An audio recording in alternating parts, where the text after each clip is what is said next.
Right. Hello. Good morning, good afternoon, good evening to all of our attendees from wherever you are in the world.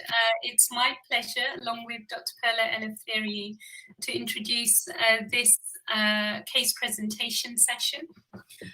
We've got 4 really interesting cases, and I hope that you enjoy the session. Some of the case presentations will have questions and answer sessions in them. So we look forward to having an interactive discussion. So please remember to make sure that you use the box to enter your questions in there so that we can help answer them at the end. Excellent, thank you. Good morning, yes, and good afternoon, good evening to everyone. So it's with great pleasure to introduce the first case presentation. This is going to be delivered by Dr. Farah Shah, and it is with great pleasure to introduce her. She's a friend of mine and colleague, a very well known to everybody hematologist and with expertise in the field of hemoglobinopathies. And she's going to discuss a case of a patient with thalassemia and autoimmune hemolytic anemia and all the challenges around the management of this rare complication.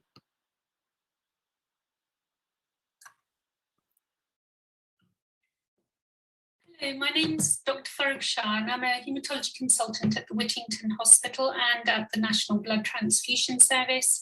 It's my honour to present a case presentation on complex autoimmune hemolytic anemia in a transfusion-dependent thalassemia patient. So the Whittington Hospital is a very large thalassemia service. About half of the blood, slightly over half of the blood that we use in the hospital is actually used for transfusion-dependent thalassemia major patients. And we've got 5 patients who've got complex alloantibodies. 4 of them are transfusion-dependent thalassemia major, and 1 of them has a persistently positive Coombs test, which is positive for IgG and C3d, long-standing. But you can see that there's quite a complex range of antibodies that our patients have. The commonest ones are obviously the Rh blood group, but we've also got patients with JKA or JKB antibodies in the population as well. And 5 of our patients received washed cells, and those patients received them for a variety of reasons, but mainly due to fever and chills, despite leukodepletion of our blood. So this is a thalassemia major patient. He had 1 episode of autoimmune hemolytic anemia as a child. He was treated at that time with prednisolone and cyclosporin and was splenectomized as a child. He's very well. He works full-time and is normally given 4 units of blood every 4 weeks. He has got a panagglutinin and has got a positive Coombs test, which is long-standing. What happens is that this patient then goes on to develop jaundice and starts to drop their hemoglobin from their stable baseline of around 110 grams per litre pre-transfusion. We tend to transfuse him at a slightly higher hemoglobin because he's got a very busy job and really doesn't tolerate going down to a hemoglobin of about 100. As part of this, what we see is an increasing transfusion requirement when he develops the jaundice, and we're struggling to maintain a hemoglobin of above 100 with worsening hyperbilirubinemia. So if you look at what the clinical workup should be for a patient and whether this is a warm autoimmune hemolytic anemia or a cold agglutinin disease or a mixed type of a hemolytic anemia, what you can see here from this publication from ASH presented in the Blood Journal is that if someone is IgG positive and C3 positive, which is what our patient was, the type of autoimmune hemolytic anemia is a warm autoimmune hemolytic anemia, and this is idiopathic, maybe autoimmune or drug associated. This is the situation with our patient, and what you can see is that he has this episode of a very significant hemolysis associated with a very high bilirubin. And his hemoglobin at that time drops to about 80 grams per litre. And at this point, he's on almost weekly transfusions with these very significant spikes in his hemoglobin. He is then started off on intravenous immunoglobulin and steroids with his hemoglobin persistently at this very low level. And we continue on high dose steroids with a very, very cautious dose reduction. And what you can see is that his trough hemoglobin improves over the coming few months. And what we know is, in his case, that his transfusion burden prior to the hemolytic episode starting was a hemoglobin was about 67 units per year, which is a very high transfusion regime. But in 2016, when he developed the hemolytic anemia, his requirement went up to 90 units. And in 2017, his requirement was 101 units during that year. It took until about 2018 for his transfusion requirements to go back down to his normal baseline, and he's currently now off all steroids. So we were very, very anxious about what to do for him. The main reason being that his hemoglobin was persistently low, and we were really struggling to tail the steroids as effectively and as quickly as we would like.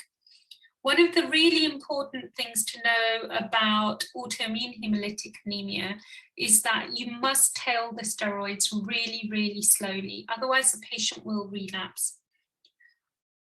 And we were in the process of thinking about initiating rituximab therapy for him if he wasn't going to respond to the steroids. But we got good evidence of him responding to the steroids, and rituximab therefore wasn't required for him at that point. You do have a number of drugs that you can use for the management of hemolytic anemia in our population of patients, particularly if they're failing to respond or are getting an inadequate response with the steroid reduction. If you're struggling with the steroid reduction, after 6 months to 9 months, you should be seriously thinking about adding in a steroid sparing agent. So azathioprine, cyclosporin, you could consider low dose cyclophosphamide or mycophenolate. I've certainly used azathioprine, cyclosporin and mycophenolate. I have to say my experience with mycophenolate hasn't been as good as I would like. We've certainly seen very good responses with cyclosporin and with azathioprine. But in our patient, we would have considered rituximab as our first go-to agent, second line, and then proceeded from there. I'm very happy to answer any questions that you may have about this particular case. Thank you very much. So thank you very much, Dr. Shah, for this very clear presentation of this thankfully rare complication in our thalassemia cohort. And I'm sure others who are in this forum, though, must have come across to something similar if you have been dealing with thalassemia patients for a number of years. It was quite clear how challenging it is actually if you do have to deal with this kind of complication, because the number one challenge is to get on top of the hemoglobin and maintain so safety essentially from the hemoglobin point of view. And number two is then deal with the iron burden as a result of the excessive transfusion that is needed during this episode. And then it's about maintaining long-term that hemoglobin. And I have to say also from my personal experience, I had a couple of cases like this in the last perhaps 10 years collectively. One was treated in a very similar way that was just presented and responded to IVIG and a long course of steroids with very slow win, and the other one had to go on to rituximab and recovered after a year on at least 3 or 4 doses of rituximab with long courses of steroids. So yeah, it can be very daunting. So are there any questions in the chat about it? I think, Perla, the plan is that we'll have a big chat session at the end. So Fine. I just okay. remind everyone to please make sure that you do put the questions that you have in the chat, so that we can answer as many questions as we can about the case presentations as they come through. So I'm now going to introduce the next presentation, which is a really interesting case presentation from Dr. Dimitrios Kontouras, who is a hepatologist, who's basically going to present a patient with transfusion-dependent beta thalassemia major, who has non-cirrhotic, non-monoclonal IgA reactive hypergammaglobulinemia. And he's going to talk us through the probable causes for this sort of a situation being diagnosed in a patient with thalassemia, as well as the clinical workup, and whether some of the problems that this patient has developed are related to the patient's individual drug therapy. I hope you enjoy the case. Good morning to everyone. I would like first to thank the conference organizing committee for this very honorable invitation to present this clinical case. This is an incident with a common and apparently non-significant problem, such as constipation, but accompanied by non-cirrhotic, non-monoclonal, IgA-reactive hyperglobulinemia.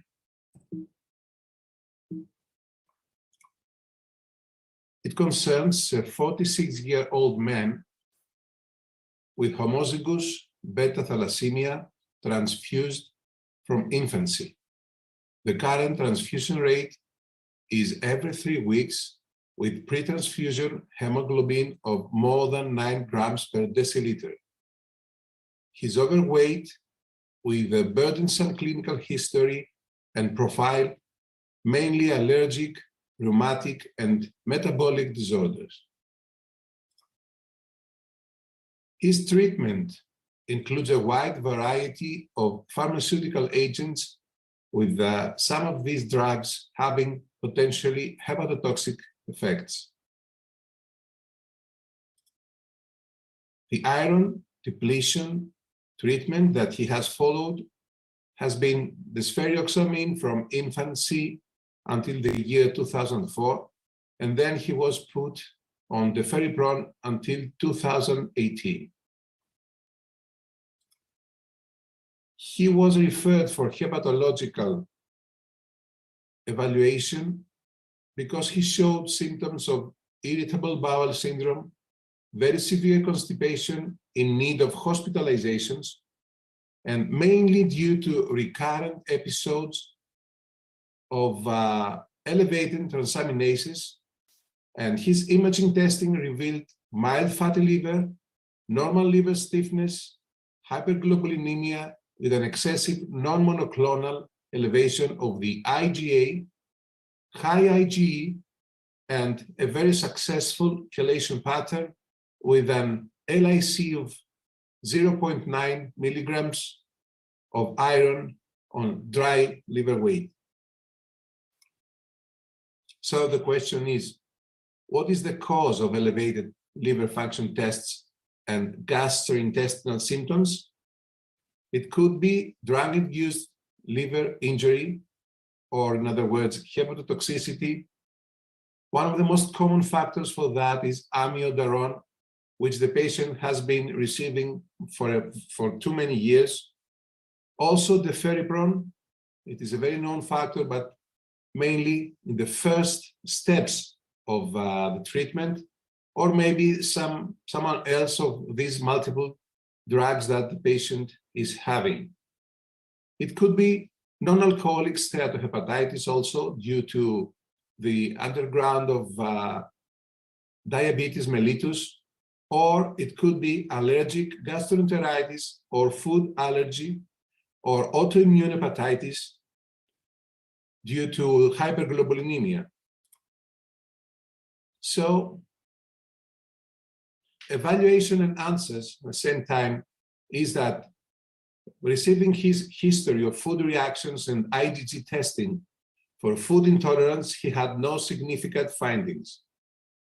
Combined gastrointestinal and liver symptoms usually exclude most of the drug's toxicity.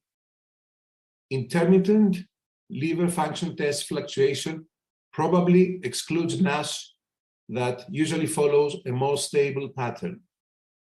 And also, affected gut motility with that so much severe constipation probably could be indicative of allergic gastroenteritis due to drug allergy.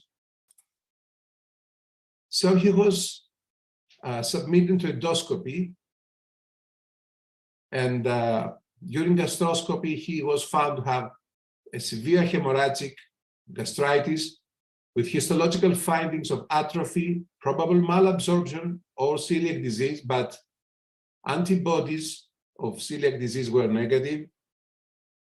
And he had mild Helicobacter pylori gastritis. On colonoscopy, he was found with colonic polyps, dolichocolon, and hemorrhoids. Histological findings were a sigmoid flat dentate adenoma and mild and focally intensive active colitis or microscopic colitis with edema, monocytic, polynucleated inflammation, and lymphocytic infiltration and aggregations, along with plenty of mast cells in between the cellular concentrate, and medium numbers of eosinophils, along with eosinophilic microabscesses. He was then, the decision was to be put on treatment for eradication of Helicobacter pylori, so he received a classical scheme with amoxicillin and clarithromycin for 10 days and pantoprazole for 1 month.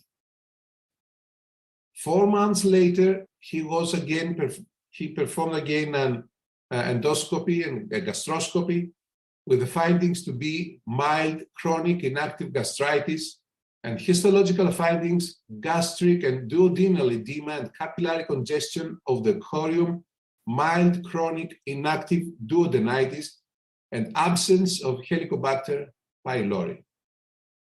This picture consists a much more better situation than the one that the patient started before treatment. And of course, the most significant change was that the patient had now normal daily defecation. His immunological status at that time was that of non-cirrhotic, non-monoclonal IgA reactive hyperglobulinemia with a marked elevation of IgA to 1,037 milligrams per deciliter, and ferritin at the same time was absolutely acceptable. So, what is the option for chelation treatment to go on? Don't forget that at this point, we must treat this high, very high IgA globulin. So, is it an option to continue with the same drug? Is it an option to change to the ferrasirox? Is it an option to change to the spherioxamine or start combination of drugs? Or is it an option to continue with the ferripron and treat allergic gastroenteritis? So the decision was to continue with the ferripron because change to the ferrasirox on this ground of so severe gastritis could endanger more complications. Budesonide was added to 3 milligrams twice daily, and it was decided finally that switch the ferrasirox could not be an option due to that severe gastropathy, and switch to desferrioxamine could not be accepted for a patient already over-injected. Later, his immunological status was improved with an IgA of 875 milligrams per deciliter. He was submitted to another follow-up endoscopy with the gastroscopy revealing mild gastritis and a normal duodenum and histological findings of absolutely normal mucosa of the upper gastrointestinal tract and absence of Helicobacter pylori.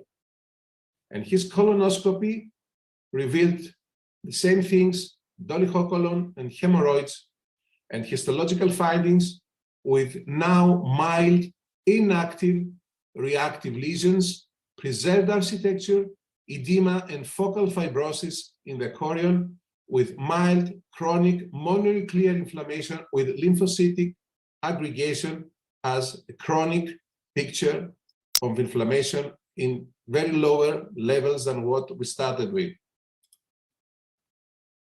So, the treatment results are normal intestinal motility, much lower insulin needs with improved insulin resistance, T2 star of 25 milliseconds, LIC with 1.2 milligrams of iron per dry weight, normal liver function tests, and no fatty liver in the follow-up pictures, imaging.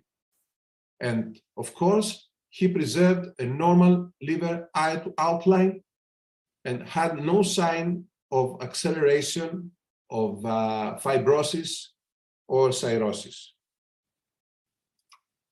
So in conclusion, allergic reactions to chelating agents are multifaceted and underestimated. Gastrointestinal allergic side effects are extremely important factors in the adherence and success of iron depletion therapy. Discontinuation or switch to an alternative chelator is not the only option and sometimes not an option. Gastrointestinal allergy to chelating agents should be recognized and treated effectively. Thank you.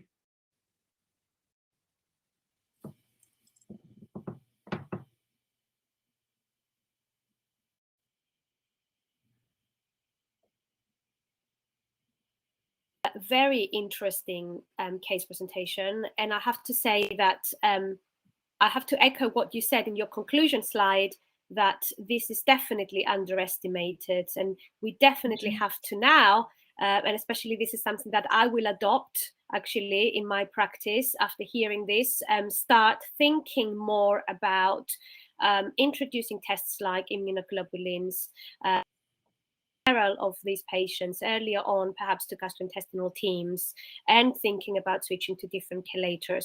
I mean, we all know about certain chelators, such as Deferasirox, which is associated more than other chelators with gastrointestinal problems, although generally speaking, with a new formulation, this is much rarer to see. And with adjustments of the doses, it can be improved. Also, exocrine pancreatic insufficiency is an underestimated gastrointestinal complication in iron overloaded patients. Again, this is something that we mustn't forget. But yes, very interesting case. Thank you very much for this. I don't know whether Farah wants to add something to it.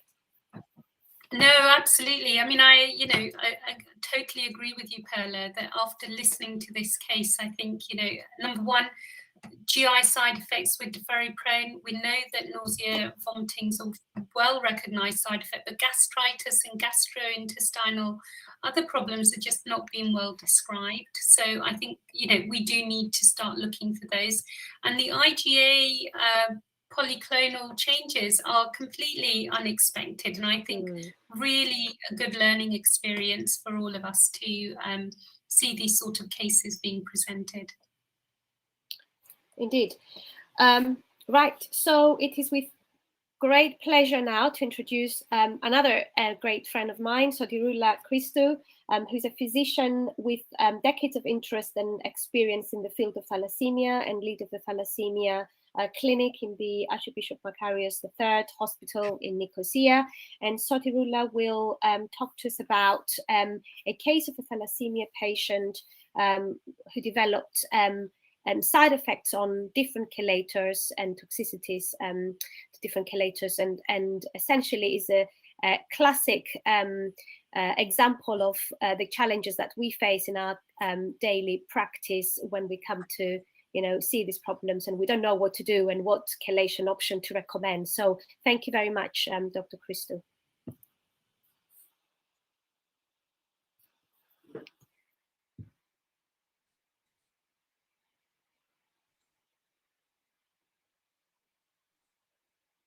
Dear friends, dear colleagues, good afternoon.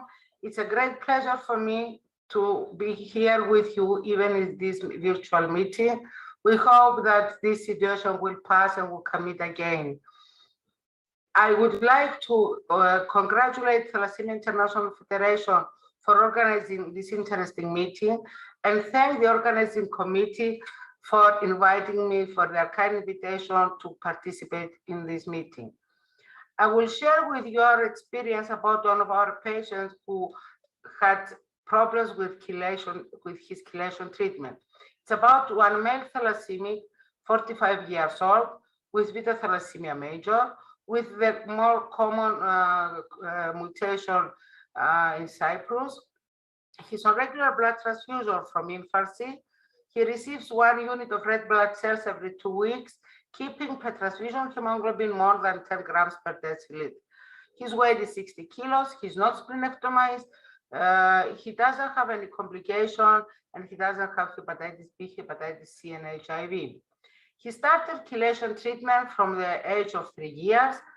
He was a very compliant patient, and as you can see, his ferritin levels were all the time below 1,000. On 2002, he was put on combination chelation treatment with the sferrioxamine 3 grams 3 times a week and the ferribron 6 grams daily. He was very compliant patient, but he developed some side effects from the sferrioxamine. He was having hair deterioration. So we had to decrease the dose of the sferrioxamine to 1 gram. That means 16 milligram per kilogram body weight 4 times a week. But it was further worsening of auditory problem. You can see here this his test. And because he was using the sferrioxamine in low dose, it was a worsening of the hemosiderosis. You see that his T2 star of the heart decreased, also T2 star of the liver decreased, and the leak was increased, and it was accumulation of iron on the liver. The leak, it was 3.79. So we had to do something to clean the liver from the iron. What options did we have? To continue with the same drugs, to increase the dose of the sferrioxamine, and change to other drug, and which, of course, we couldn't increase the dose of the sferrioxamine. We had to choose another drug.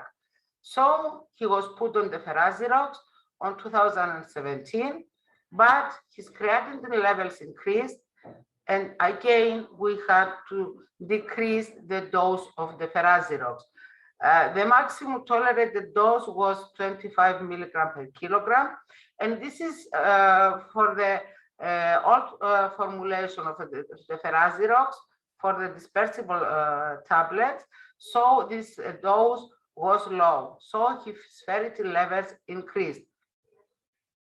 And you see here that the creatinine levels were according to the Ferazirox dose.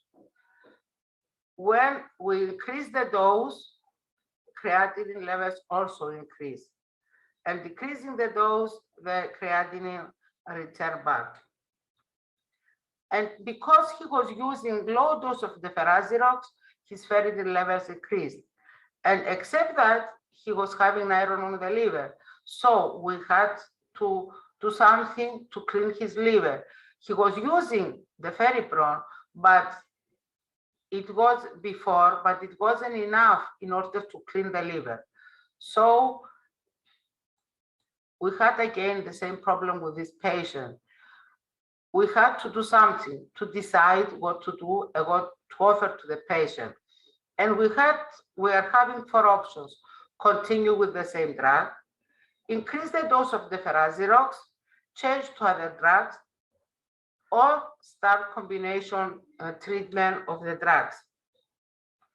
And on 2018, after the discussion with the patient and explaining to him all the possibilities and all the options, and we explained that the combination treatment with the 3 drugs is not approved, but we had to do it because we didn't have any other options. We decided to put him on the combination treatment with the 3 drugs.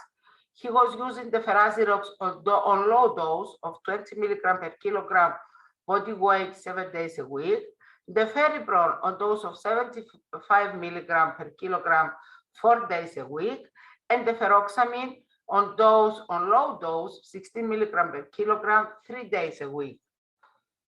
And this combination treatment was very effective. You can see that his ferritin decreased almost to 1,000. As well, it was an improvement of the T2 star of the MRI results. The heart T2 star increased.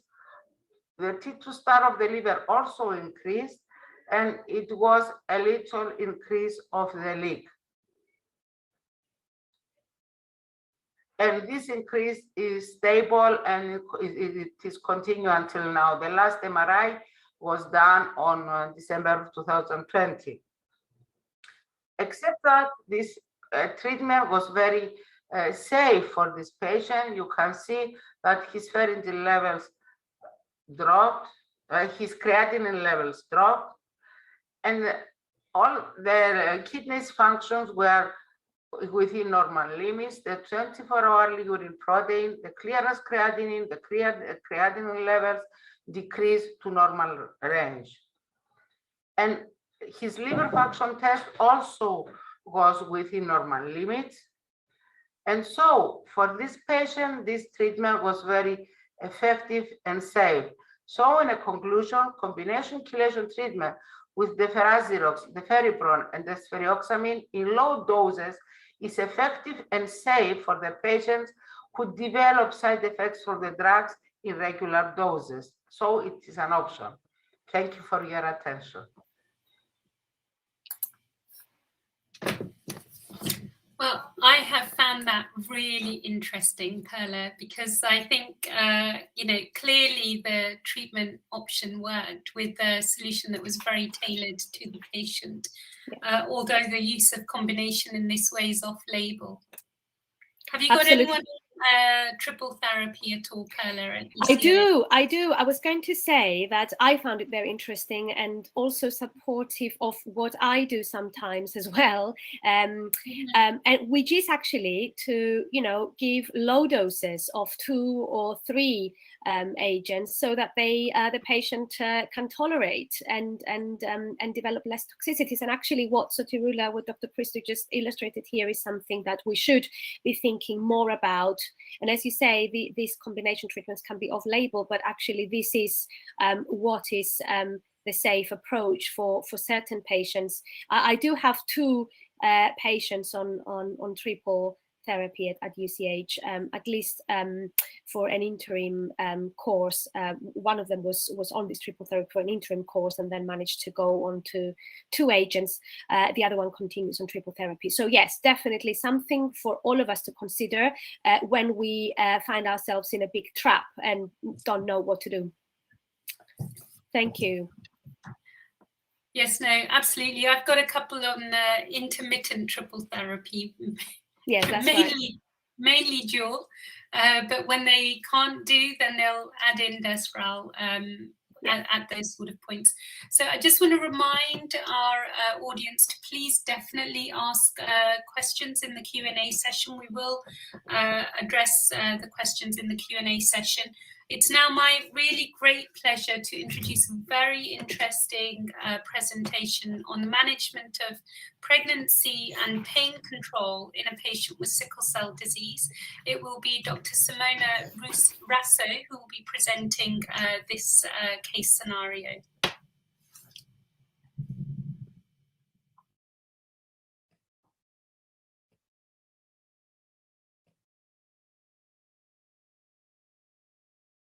My clinical case today will be focused on management of pain in pregnancy. Our patient is a Caucasian female of 34 years, affected by sickle beta thalassemia, diagnosed at 5 years after an hemolytic anemia episode. She experienced during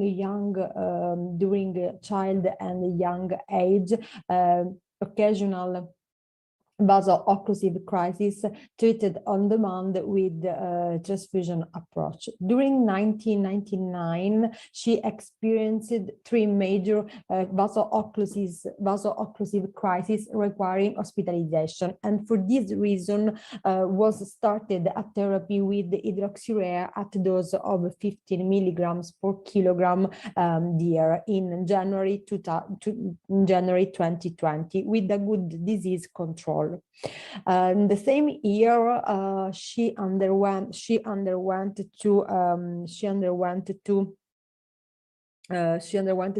erythro exchange before surgery, and she developed an hemolytic crisis due to alloimmunization.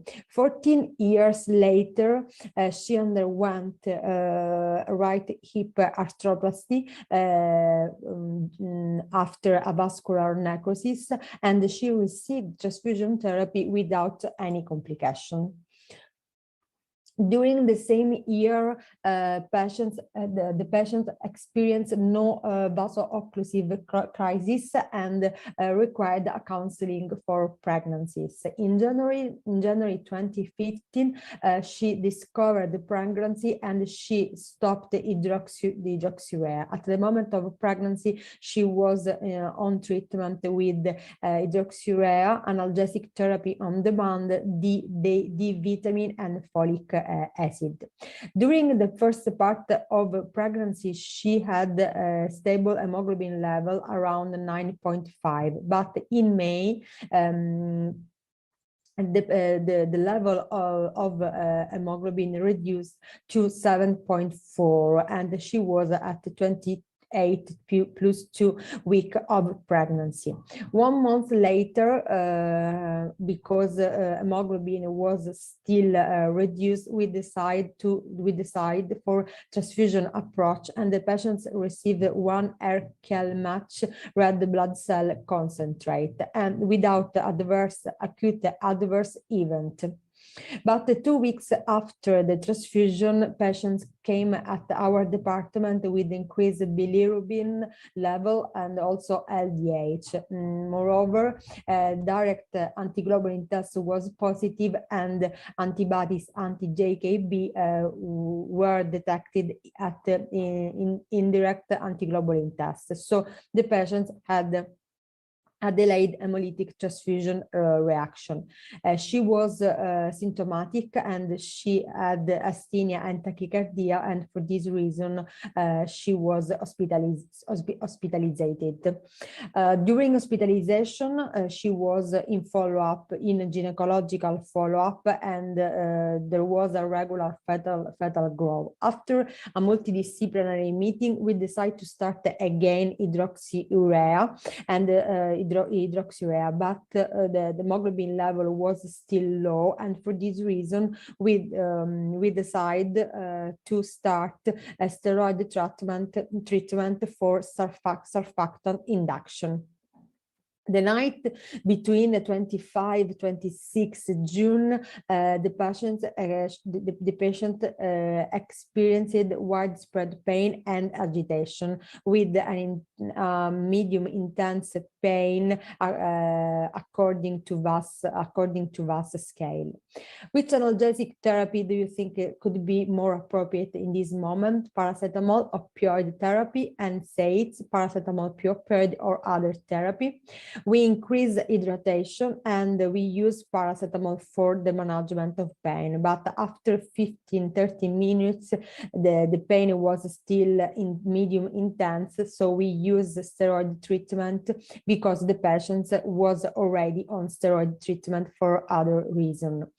At 3 o'clock in the morning, the pain was increased and also the vital sign was abnormal with the tachycardia and increased value of blood pressure. And moreover, the hemoglobin was decreased and the LDH bilirubin was increased. At this moment, we change of treatment, erythroid exchange, transfusion, analgesic therapy, or gynecological assessment in emergency. Together with the gynecologist, we decide for emergency cesarean section. So for this reason, patient was prepared and she received an infusion of immunoglobulin followed by a transfusion of one RH and Cal-match red blood cell. In the morning, the baby was born without any complications and the mother received intraoperative antibiotic prophylaxis with cefazolin. At the end of the day, the patient came back to our department and she had an intense pain according to VAS scale. At the gynecological department, she was treated with ketorolac. At this moment, which analgesic treatment could be more appropriate? Paracetamol, opioid therapy, NSAIDs, paracetamol, opioid, or other? We start again with the ketoprofen in continuous infusion, but after 15-30 minutes, the pain was still intense. Was still intense. So we increased the ketoprofen dosing and added the subcutaneous morphine on demand. At the same time, she started also antibiotic therapy and the prophylaxis with low molecular weight heparin. The therapy that we use had a good control of pain, and in the day before, the patient seems to be improved. However, the first day of July, she presented fever and chest pain according to VAS scale 8, and at blood gas analysis, there was a respiratory alkalosis. So, which therapy do you think could be more appropriate? Which approach do you think could be appropriate at this point? Analgesic therapy, transfusion, erythroid exchange, or analgesic therapy and chest CT scan?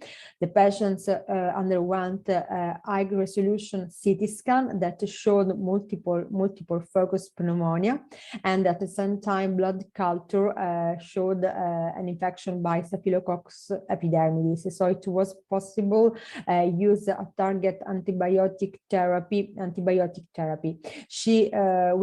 As analgesic treatment, we use continuous infusion of ketoprofen with a good control of the pain. In the following days, after 72 hours, it was possible interrupt ketoprofen infusion and use only just paracetamol on demand. 20 days after the onset of fever, we repeated the high resolution CT scan that show a resolution of pneumonia. So the patient was discharged from hospital at home, and she started again hydroxyurea therapy at the dose of 16 milligrams per kilogram for DM. Thank you for the attention. Right, well, it's been a really interesting session, and Dr. Russo's presentation, very, very interesting. I just want to remind everyone that the BSH guidelines on the management of pregnancy and sickle cell disease have been published. They are freely available on the BCSH website, so please definitely go and have a look at those guidelines. Dr. Oteng has done a fantastic job in pulling those guidelines together. Right, so we're going to start with the questions and answers. There's only been a couple of questions, but I just wanted to put a question out to Perla first around management of sickle cell disease in pregnancy. So UCLH and the Whittington are both very large sickle cell centres, and we have a very combined obstetric multidisciplinary approach to our pregnant patients. So Perla, do you have patients who come in with pain? My experience is that patients get terrible pain when they're pregnant. And even though they may not be inpatients frequently before pregnancy, during the pregnancy, they may have much more frequent and more severe crises. Do you want to just talk through what you do? Yeah, absolutely. And I guess as a follow note from this, and in relation to the case, I think this case basically illustrates all the problems that we face in sickle cell disease when they in women with sickle cell disease when they're pregnant. So management of pain, and also how to what to do to intervene early on with reducing the risk of complications during pregnancy. So we know from literature, there's a lot of literature supporting the fact that the risk of maternal as well as fetal mortality and morbidity increases in pregnancy. So at UCH, we have a large cohort of people with sickle cell disease coming through our doors, who are from other centres as well, and we work in a very close fashion, collaborating very closely with our obstetricians with a specific interest in pregnancy in high-risk groups, so in particular sickle cell disease and thalassemia. And together, early on in pregnancy, we formulate joint obstetric hematology plans, whereby aspects such as introduction of transfusions early on in pregnancy is discussed, as well as aspirin and anticoagulation.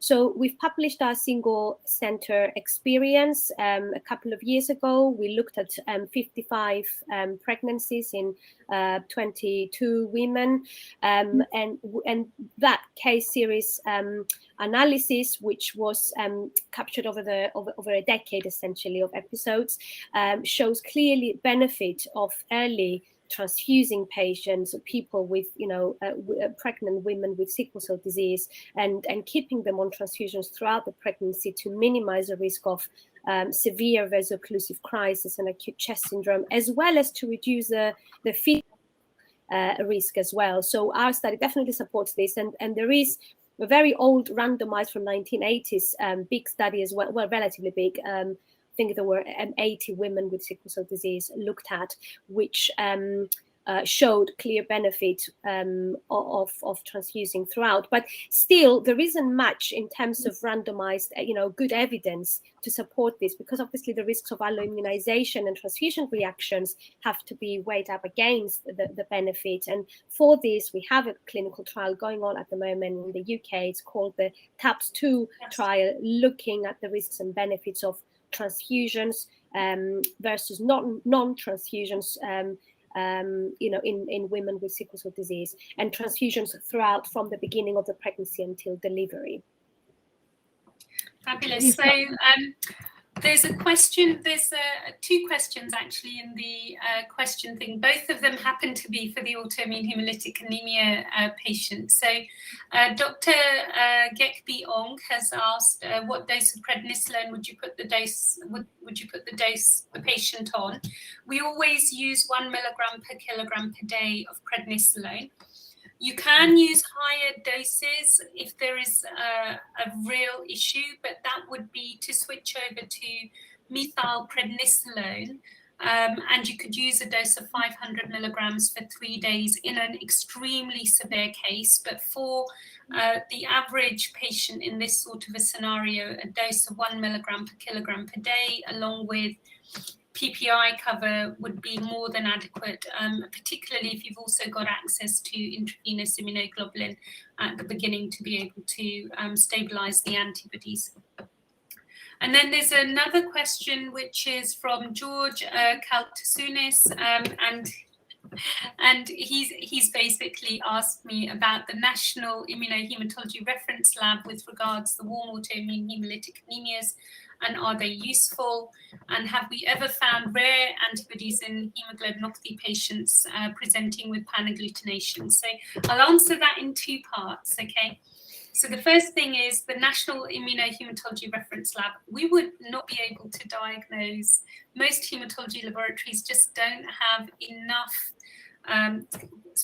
breadth of techniques. So for example, LIS and NIS techniques to be able to, in a multi-transfused patient, split between auto and allo antibodies. So we would definitely need their support from a diagnosis point of view. And I would definitely recommend that if you've got a pan-reacting agglutinin and your laboratory doesn't have the facilities to investigate, this definitely should go to the red cell immunohematology laboratories within your countries where there is expertise. The second question is really interesting. So have you ever found rare antibodies? The answer is yes, and I wish I hadn't. So in one of our thalassemia intermediate patients who had very low hemoglobins, and we put her on to transfusion. So we put her on to transfusion when she was pregnant because she was running an average hemoglobin of about 6.5 grams per litre, 65 grams per litre. We put her onto transfusions. She had a severe hemolytic transfusion reaction, and then we found that she had a rare antibody for which we actually can't match blood. So her pregnancy continued with a hemoglobin of 65, going down to 50 for the whole of the pregnancy. And I got about half a head of grey hair managing in that pregnancy. It was a terrible experience for both me and the mum. Baby was delivered prematurely. Baby was alive and healthy, thank God. I told her she was only ever allowed 1 baby, and I might at the most be brave enough to do 2, but I didn't think she was going to successfully manage multiple pregnancies with a baseline hemoglobin when she is well of about 65 to 70 grams per litre. And she has a very rare antibody for which there is only blood frozen in the National Frozen Blood Bank unit. So the answer is yes, you can sometimes be caught out really badly, particularly with your non-transfusion dependent thalassemia intermediate patients who then need to be transfused during the pregnancy. Perlis or Tarula, have you got any of those, heart sink frightening cases? Oh my goodness, yes, you just made me relive an exactly identical scenario. Carla is aware of this case. Yes. Well, yes, thank you, Saturula. I wanted to highlight that as well, actually. So first, I had exactly almost identical case of a sickle cell patient with extremely rare antibodies, pregnant, was only able to identify 2 units of red cells in the frozen blood bank in the UK, which I was holding on to with my teeth, literally, to give only to this patient, and if needed. So yes, we do come across, it's rare, but with all the alloimmunization techniques that we have obviously worked on and have implemented in the recent years, but it does happen. And what is referring to is a very interesting case of a thalassemia intermediate, non-transfusion dependent thalassemia patient with very low hemoglobins, who had a couple of hyperhemolysis episodes in the past, essentially, because we don't want to go into very many details here, but